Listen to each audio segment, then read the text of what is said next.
O estás así a punto de presenciar el hecho que confirma y ratifica la confraternidad que yo siento por estos tipos.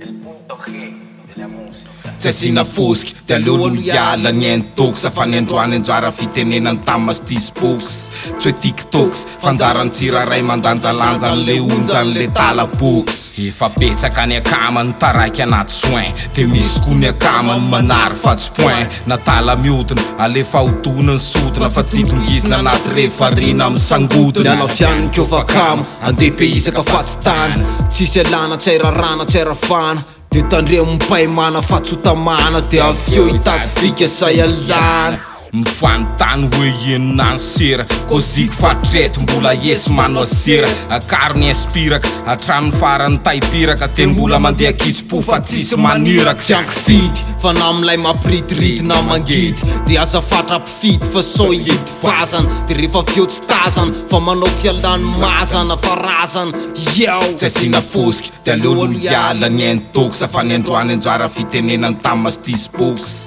tsy hoe tiktoks fanjarany tsiraray mandanjalanja an'le onjan'le TALA BOX preseko maivany de miala zay rehetra manaizana fa say mbola ambany tany hitondra famaizana na miridiridy io tsy terena fa safidy mozika iaranala anatin'ny mamy sy ny mangidy tro foana aloha fa ny androany tsy hitovy amin'ny taloha mihitsy ka tsy tsitsitsitsy fa hoe olombitsy de tory foana mo fa ny aty tsy hiova mihitsy na hoe efa tsisy indrisy antitra teriko mikasika ny kokaina mbola averiko tsisy mihitsy no andeha nampitrotraka ny aretiko fa fialamboly ho lavitry ny fiantsony tevoly atsaiko l'espaina fa ny vatako tempoly sambatsambatra de aleo hitambatra de tsy hiparaka fa hilambana tsy hifarana na tsy sarany na ho rarany fa rarany raha ho farany nareo de aza ty sehoseho tsy asina fosika dia aleolo hiala ny haintoks afany androany anjara fitenenany tamas Tizzy Box